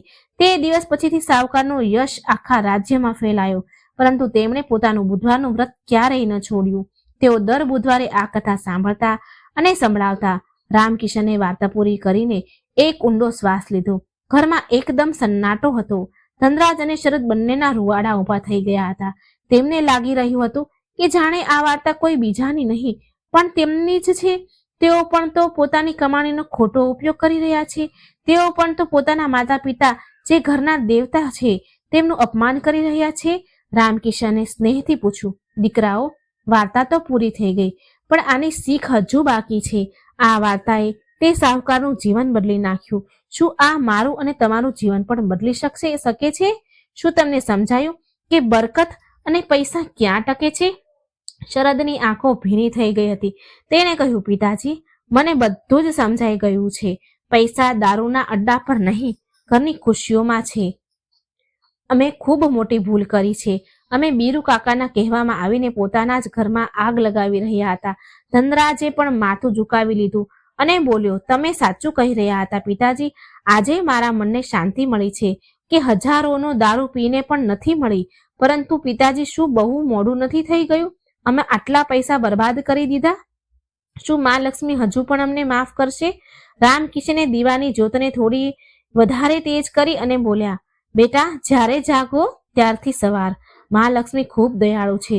જો તમે આજે આ જ ક્ષણે સંકલ્પ લો છો તો બધું બદલાઈ શકે છે, પરંતુ સંકલ્પ પાક્કો હોવો જોઈએ, કાચા દોરા જેવો નહીં, જે જરા અમથા ઝટકાથી તૂટી જાય. બહાર બીરુ જેવા હજારો રાક્ષસો બેઠા છે જે તમને ફરીથી ખેંચવાની કોશિશ કરશે. હજુ રામકિશન આ સમજાવી જ રહ્યા હતા કે અચાનક બહાર ગલીમાંથી શોર સંભળાયો. કોઈના જોર જોરથી બૂમો પાડવાનો અને ગાળો બોલવાનો અવાજ આવી રહ્યો હતો. આ અવાજ જાણીતો હતો. આ બીરુ લુહારનો અવાજ હતો. તે નશામાં ધૂત થઈને રામકિશનના ઘરની બહાર ઊભો તમાશો કરી રહ્યો હતો. અરે ઓ રામકિશન, બહાર નીકળ. તારા દીકરાઓને સુપટ્ટી વઢાવી તે. આજે તેઓ મારી દુકાન પર ન આવ્યા, મારું નુકસાન કરાવી દીધું. મોકલ તેને બહાર. આજે હું જોઉં છું કોણ રોકે છે તેમને. બીરુનો અવાજ સાંભળીને ધનરાજ અને શરદનું શરીર એક પળ માટે તો જકડાઈ ગયું. જૂની આદત અને બીરુનો ડર બંને તેમના પર હુમલો કર્યો. રામકિશને પોતાના દીકરાઓના ખભા પર હાથ મૂક્યો અને મજબૂતાઈથી કહ્યું, ડરશો નહીં. આજે પરીક્ષાની ઘડી છે. વાર્તા હજુ પૂરી નથી થઈ બેટા. અસલ લડાઈ તો હવે શરૂ થશે. બહાર જાઓ અને આ અધર્મને બતાવો કે હવે આ ઘરના દરવાજા તેના માટે હંમેશા માટે બંધ થઈ ચૂક્યા છે. બીરુ લુહારના કર્કશ અવાજે રામકિશનના ઘરની શાંતિનો ભંગ કરી દીધો હતો. બહાર ગલીમાં ઉભેલા બીરુ સતત બૂમો પાડી રહ્યો હતો, ગાળો બોલી રહ્યો હતો અને દરવાજા તોડવાની ધમકી આપી રહ્યો હતો.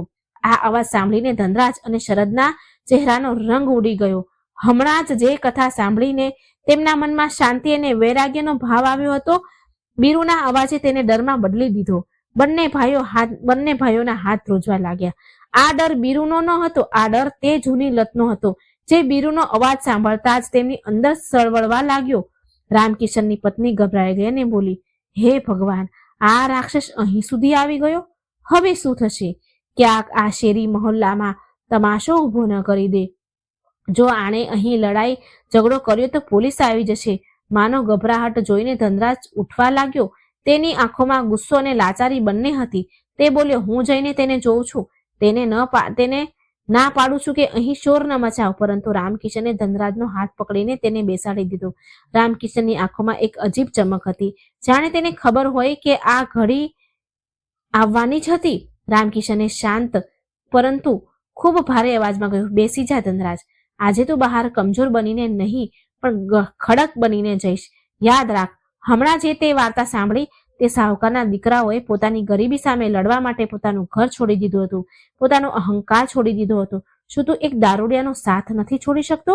રામકિશને બંને દીકરાઓની આંખોમાં જોયું અને બોલ્યો, બહાર જે ઊભો છે તે માત્ર બીરુ નથી, તે તમારી પરીક્ષા છે. મા લક્ષ્મી જોઈ રહી છે કે મારો ભક્ત પોતાની પ્રતિજ્ઞા પર કેટલો પાકો છે. જો આજે તમે ડરીને અંદર સંતાઈ રહ્યા છો તો તે રોજ આવશે, અને જો આજે તમે બહાર જઈને તેની સામે ઝૂકી ગયા તો પછી જીવન પર ઊભા નહીં થઈ શકો. આજે નિર્ણય તમારે કરવાનો છે કે તમે તે બીરુના ગુલામ છો કે પોતાના પિતાના શેર દીકરા છો. પિતાના આ શબ્દોએ ધનરાજ અને શરદની અંદર સૂતેલો સ્વાભિમાન જગાડી દીધો. શરદે પોતાની મુઠ્ઠી બંધ કરી અને ઊભો થયો. તેણે કહ્યું, ભાઈ, પિતાજી સાચું કહી રહ્યા છે. આપણે ક્યાં સુધી તેનાથી ડરીશું? આપણે આપણી મહેનતનું ખાઈએ છીએ, તેનું કરજ નથી ખાધું. ચાલો આજે આનો હિસાબ કરી જ દઈએ. ધનરાજે પણ ઊંડો શ્વાસ લીધો. તેણે એકવાર માં લક્ષ્મીનો ફોટા તરફ જોયું, મનમાં ને મનમાં પ્રણામ કર્યા ને બોલ્યો, ચાલો. રામકિશને કહ્યું, જાઓ, પરંતુ એક વાત યાદ રાખજો, લડવાનું નથી, હાથ નથી ઉપાડવાનો. બસ પોતાનામાં એટલી તાકાત રાખજો કે તેને બોલતો બંધ કરી દેવાય, તે બોલતો બંધ થઈ જાય. ગુસ્સાથી નહીં, મક્કમતાથી કામ લેજો. જેવો ધનરાજ ઘરનો દરવાજો ખોલ્યો, સામે નજારો જોઈને તેનું લોહી ઉકળી ઉઠ્યું. બીરુ લુહાર નશામાં ધૂત થઈને તેની દહેલીજ પર લાત મારવા જ જઈ રહ્યો હતો. તેની સાથે 2-3 બીજા દારૂડિયા ઉભા હતા જે તમાશો જોઈ રહ્યા હતા. દરવાજો ખુલતા જ બીરુનું સંતુલન બગડ્યું અને તે પડતા પડતા બચ્યો. ધનરાજ અને શરદને સામે ઉભેલા જોઈને બીરુની આંખોમાં એક શેતાની ખુશી ચમકી ઉઠી. બીરુએ લથડિયા ખાતા કહ્યું, આવી ગયા મારા શેરો. મને ખબર હતી તમે મને ના નહીં પાડી શકો. અરે, અંદર શું કરી રહ્યા છો આટલી વારથી? આ ડોસા તમને કઈ પટ્ટી ભણાવી રહ્યો છે? ચાલો, છોડો આ બધું. આજની પાર્ટી મારી તરફથી છે. જુઓ, હું તમારા ઘર સુધી લેવા આવ્યો છું. હવે તો ચાલવું જ પડશે. બીરુએ પોતાનો હાથ ધનરાજના ખભા પર મૂકવાની કોશિશ કરી, પરંતુ આજે કંઈક અલગ થયું. ધનરાજે એક ડગલું પાછળ ખસી ગયો અને બીરુનો હાથ હવામાં જ રહી ગયો. ધનરાજની કરોડરજ્જુ એકદમ સીધી હતી અને નજર બીરુની આંખોમાં ડગેલી હતી. ધનરાજે ખૂબ જ સંયમ અને કડક અવાજમાં કહ્યું, આજ પછી અમે તમારા અડ્ડા પર ક્યારેય નહીં આવીએ. તમે અહીંથી ચાલ્યા જાઓ. અમારા ઘરની સામે તમાશો ન કરો. આ સાંભળીને બીરુને જાણે તો કરંટ વાગ્યો. તે એક પળ માટે સ્તબ્ધ રહી ગયો. તેને પોતાના કાન પર વિશ્વાસ ન થયો. જે ધનરાજ તેના એક અવાજ પર પૂંછડી હલાવતો ચાલતો આવતો હતો, આજે તે તેને જવાનું કહી રહ્યો છે. બીરુનો નશો થોડો ઓછો થયો અને ગુસ્સો વધી ગયો. તે બડબડ્યો, શું બોલ્યો તું? નહીં આવે? અરે, 2 દિવસનું ઘેલું છે. આ હજુ નશો ચડ્યો નથી એને એટલે આવી વાત કરી રહ્યો છે ને તું? જ્યારે તલપ લાગશે તો મારા જ પગમાં પડીશ, ગીરગડાઈશ, કરગરીશ. ને સાંભળ, જે પાછલું ઉધાર છે તે કોણ ચૂકવશે? મોટો રહીશ બની રહ્યો છે. શરદ, જે હંમેશા ચૂપ રહેતો હતો, આજે વચ્ચે બોલી પડ્યો. તેણે આગળ વધીને કહ્યું, બીરુ કાકા, તમારો જે પણ હિસાબ છે કાલ સવારે દુકાન પર આવીને આપી દઈશું અને સરભર કરી દઈશું. એક પાય ચૂકવી દઈશું, પરંતુ આજ પછી અમને પોતાની દુકાન પર બોલાવવાની કોશિશ ન કરતા. અને હા, અમારા પિતાજીને ડોસો કહેવાની હિંમત બીજી વાર ન કરતા. શરદના અવાજમાં એટલી સખતાઈ હતી કે ગલીના કૂતરા પણ ભસવાનું બંધ કરી ચૂક્યા હતા. આસપાસના થોડા લોકો જે શોર સાંભળીને પોતાની છતો, ધાબાઓ અને બારીઓમાંથી ડોકિયા કરી રહ્યા હતા, આ જોઈને હેરાન હતા. તેઓ બધા જાણતા હતા કે બીરુએ કેવી રીતે આ છોકરાઓને બગાડ્યા, પરંતુ આજે આ છોકરાઓનું આરોપ જોઈને તેઓ પણ સ્તબ્ધ રહી ગયા. બીરુને મહેસૂસ થવા લાગ્યું કે તેનો પાસો ઊંધો પડી ગયો છે. તે શેરી મહોલ્લામાં પોતાની બેઇજ્જતી થતી જોઈને વધુ વકળાયો. બીરુએ એક ગંદી ગાળ આપી અને કહ્યું, ઠીક છે, જોઉં છું કેટલા દિવસ ચાલે છે આ નાટક. કાલ સાંજ સુધી જો તમે બંને મારી દુકાન પર નાક રગડતા ન આવ્યા તો મારું નામ પણ બીરુ લુહાર નહીં. જાઓ, ડૂબી મરો તમારા આ ખંડેરમાં. આટલું કહીને બીરુએ જમીન પર થૂક્યો અને પોતાના સાથીઓ સાથે પગ પછાડતો ત્યાંથી ચાલ્યો ગયો. ધનરાજ અને શરદ ત્યાં જ દરવાજા પર ઊભા રહ્યા, જ્યાં સુધી કે બીરુ ગલીના વળાંકથી ઓझल ન થઈ જાય. જેવો તે ગયો, બંને ભાઈઓ એકબીજા તરફ જોયું અને એક ઊંડો શ્વાસ છોડ્યો. આ શ્વાસ રાહતનો હતો, વિજયનો હતો. તેમણે પહેલીવાર બુરાઈની આંખોમાં આંખો નાખીને તેને હરાવી હતી. તેમણે પોતાનો દરવાજો બંધ કર્યો અને સ્ટોપર લગાવી દીધી. આ સ્ટોપર માત્ર દરવાજાની ન હતી, પરંતુ તેમણે પોતાના જીવનમાં બુરાઈના પ્રવેશદ્વાર પર તાળું માર્યું હતું. જ્યારે તેઓ અંદર ફર્યા તો જોયું કે રામકિશન અને તેની માં ઊભા થઈને તેમને જ જોઈ રહ્યા હતા. માની આંખોમાં આંસુ વહી રહ્યા હતા, પરંતુ આ ખુશીના આંસુ હતા. માં દોડીને આવી અને બંને દીકરાઓના ઓવારણમાં વારણા લેવા લાગી. મારો લાલ, મારો શેર, આજે તે મારી છાતી ગજગજ ફૂલાવી દીધી. પેલા દુષ્ટની સામે તમે ડર્યા નહીં. રામકિશન પોતાની જગ્યાએથી ન ઉઠ્યો, પરંતુ તેના ચહેરા પર એક સંતોષજનક સ્મિત હતું, હાસ્ય હતું. તેમણે કહ્યું, આવો બેસો, હજુ જંગ જીત્યા નથી, હજુ તો બસ પહેલો હુમલો ટળ્યો છે. બીરુ જતો રહ્યો, પરંતુ તમારા શરીરની અંદર જે રાક્ષસ બેઠો છે, નશાની લત, તે હજુ પણ જીવિત છે. તે તમને રાતભર સુવા નહીં દે. તે તમને તોડવાની કોશિશ કરશે, પરંતુ યાદ રાખજો, મનની શક્તિ શરીરની શક્તિથી મોટી હોય છે. રામકિશનની વાત 100% સાચી હતી. જેમ જેમ રાત ઘેરાવા લાગી, ધનરાજ અને શરદની હાલત ખરાબ થવા લાગી. તેમનું શરીર તૂટવા લાગ્યું. દારૂ ન મળવાના કારણે તેમના હાથ પગ ધ્રુજવા લાગ્યા, પરસેવો છૂટવા લાગ્યો. શરદે પોતાનું માથું પકડી લીધું અને બોલ્યો, ભાઈ, બહુ બેચેની થઈ રહી છે. એવું લાગી રહ્યું છે જાણે માથું ફાટી જશે. ધનરાજની હાલત પણ કંઈક આવી જ હતી. તેનું ગળું સુકાઈ રહ્યું હતું અને તેને વારંવાર પાણી પીવાની ઈચ્છા થઈ રહી હતી, પરંતુ પાણીની તરસ નહોતી છીપાઈ રહી. હાલત છોડવા પર થતી તકલીફોનો સમય હતો.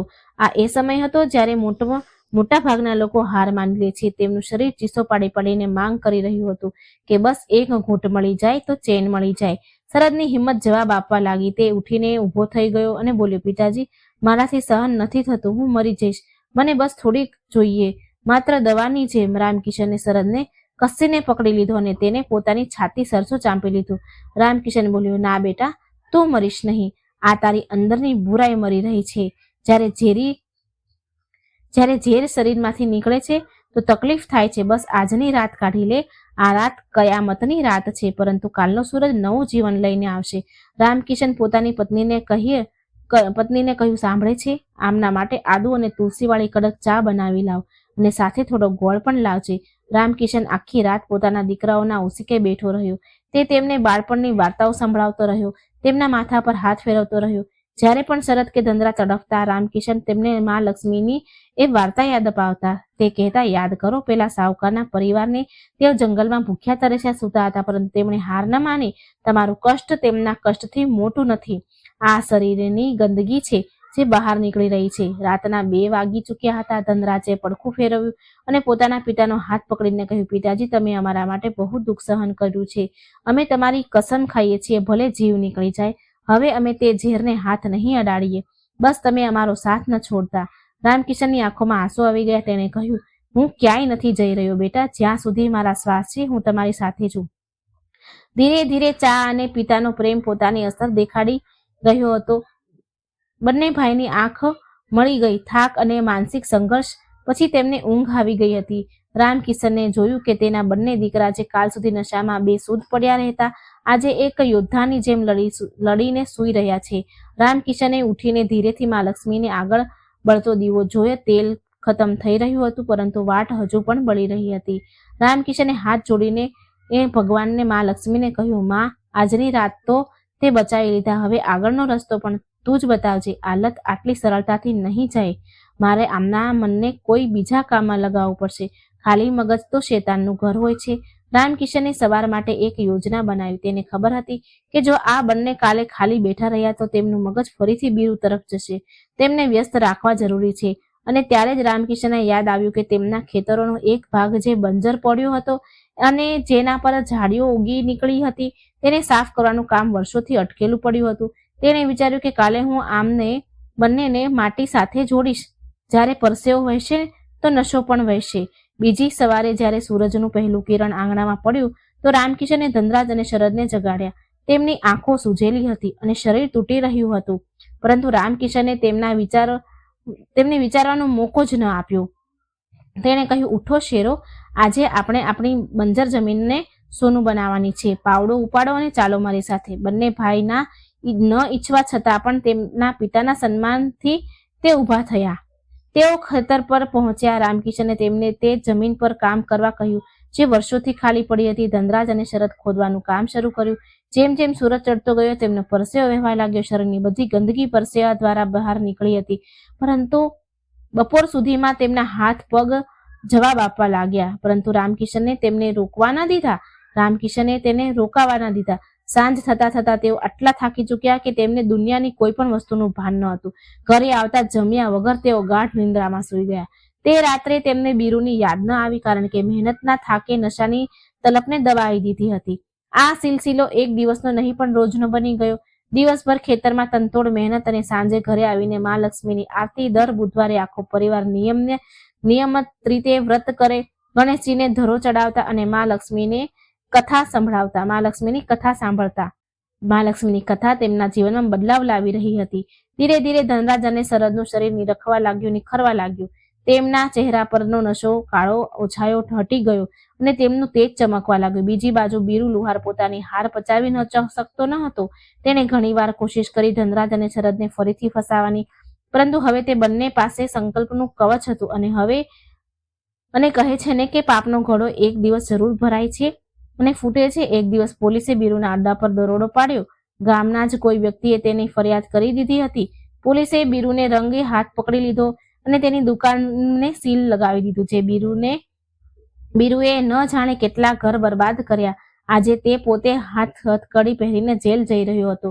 તેને લઈ જતા જોઈ રામકિશને પોતાના દીકરાઓને કહ્યું, જો અધર્મની કમાણીનો અંત હંમેશા ખરાબ હોય છે. સમય વીતતો ગયો. ધનરાજ અને શરદ પોતાની મહેનતથી તે બંજર જમીનમાં એવો પાક ઉગાડ્યો કે આખું ગામ જોતું રહી ગયું. પાક વેચીને જે પૈસા આવ્યા તેમણે સૌથી પહેલા લઈ જઈને પોતાની માના ચરણમાં મૂક્યા. માની આંખોમાંથી આંસુ આવી ગયા, ખુશીના આંસુ છલકાઈ ગયા. તેણે તે નોટોને માથે લગાવી અને બોલી, આ માત્ર પૈસા નથી, આ મારા દીકરાઓની ઇજ્જત છે જે પાછી આવી ગઈ છે. 1 વર્ષની અંદર જ રામકિશનનું ઘર પૂરી રીતે બદલાઈ ગયું હતું. જે છત ટપકતી હતી હવે તે પાકી થઈ ગઈ હતી. ઘરમાં નવો સામાન આવી રહ્યો હતો. ધનરાજ અને શરદના લગ્ન સારા પરિવારમાં થઈ ગયા અને ઘરમાં વહુઓ આવી ગઈ. હવે ઘરમાં રોજ સાંજે ઝઘડા નહીં પણ હસી મજાક અને ભજનના અવાજો ગુંજતા હતા. જે ઘરને લોકો દારૂડિયાઓનું ઘર કહેતા હતા તે લોકો હવે તેને ભક્તોનું ઘર કહેવા લાગ્યા હતા. એક બુધવારની સાંજે રામકિશન પોતાના પૂરા પરિવાર સાથે પૂજા કરી રહ્યા હતા. ઘરમાં ઘીના દીવા સળગી રહ્યા હતા અને સુગંધ મહેકી રહી હતી. પૂજા પૂરી થયા પછી રામકિશને પોતાના દીકરાઓને અને વહુને કહ્યું, બાળકો, આજે આપણી પાસે બધું જ છે, ધન, સુખ, સંપત્તિ, શાંતિ, પરંતુ યાદ રાખજો, આ બધું આ બુધવારના વ્રત અને ઈમાનદારીનું ફળ છે. મા લક્ષ્મી ચંચળ હોય છે. તેઓ ત્યાં જ ટકે છે જ્યાં પવિત્રતા અને પરિશ્રમ હોય છે. ક્યારેય પણ પોતાના જૂના દિવસોને ભૂલતા નહીં અને ક્યારેય કોઈ ગરીબનું અપમાન ન કરતા. ધનરાજ અને શરદે પિતાના પગના સ્પર્શ કર્યો, પગે લાગ્યા અને વચન આપ્યું કે તેઓ આજીવન આ નિયમનું પાલન કરશે. રામકિશને હાથ જોડીને મહાલક્ષ્મીની મૂર્તિ તરફ જોયું અને મનમાં ને મનમાં આભાર માન્યો કે તેમણે તેના પરિવારને વિખરાઈ જવાથી બચાવી લીધો. મિત્રો, આ વાર્તા પરથી આપણને શીખ મળે છે કે માણસ ભલે કેટલી પણ ઊંડી મુસીબત ગમે એટલી ઊંડી મુસીબત કે ખરાબ લતમાં ફસાયેલો હોય, જો તે દ્રઢ નિશ્ચય કરી લે અને ઈશ્વર પર ભરોસો રાખે તો તે બહાર જરૂર નીકળી શકે છે.